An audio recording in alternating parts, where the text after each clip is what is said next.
મિત્રો, ન્યૂઝ 7 ઇન્ડિયામાં આપ સૌનું હાર્દિક સ્વાગત છે।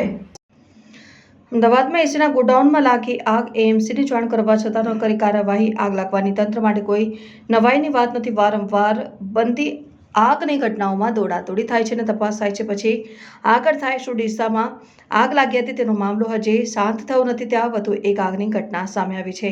અમદાવાદમાં 2 લોકોએ જીવ ગુમાવ્યો। સૂત્રો પાસેથી જાણવા મળ્યું છે આગની ઘટના બની છે અને તંત્ર સામે સવાલ ઉભા થયા છે। ન્યૂઝ 7 ઇન્ડિયામાં તમારું સ્વાગત છે। હું છું પરમાર ભગીરથસિંહ। અમદાવાદમાં જીવરાજ પાર્ક 4 રસ્તા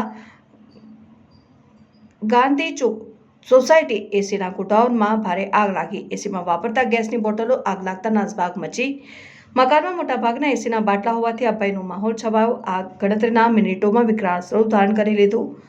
મકાનો અને પાર્ક કરેલા વાહનો આગની ઝપેટમાં આવી ગયા। અમદાવાદ અલગ ફાયર વિભાગ ટીમે આગ ઉપર કાબુ મેળવી લીધો। સ્થાનિક ધારાસભ્ય પણ ઘટના સ્થળે પહોંચી ગયા હતા। આગના બનાવમાં માતા પુત્રી ગંભીર રીતે ઇજાગ્રસ્ત થયા। બંનેના મોત થયું હોવાનું સૂત્રો પાસેથી જાણવા મળી રહ્યું છે। આગની ઘટનામાં એએમસી અને મકાન માલિકની બેદરકારી હોવાનું સામે આવ્યું છે। ગાંધા સોસાયટીમાં 1 વર્ષ પહેલા રહેણાંક મકાનો જે રીતે ઉપયોગ થઈ રહ્યો હતો તેની સામે વાંધો ઉઠાવ્યો હતો અને મકાન માલિકને નોટિસ પણ આપી હતી, જે તે સમયે એએમસી પત્ર લખીને જાણ કરવામાં આવી। સોસાયટીના ચેરમેન સેક્રેટરી દ્વારા મકાન માલિક જગદીશ મેઘાણીને સોસાયટીના લેટરપેડ પર નોટિસ પાઠવવામાં આવી। બંગલાના બહાર કે ધાબા ઉપર કોઈ વસ્તુ મૂકશો નહીં અને નોખો સામાન લો, મટીરિયલનું કામકાજ કરો છો। એસી ગેસના બાટલા પણ તમે ગોડાઉનમાં મૂકો છો તો આગ લાગવાની સંભાવના હોય તો સામાન મૂકો નહીં તેવી નોટિસ હતી સોસાયટી દ્વારા પાઠવવામાં આવી છે। Bureau chief Parmar Bhagirathsinh, news 7 India.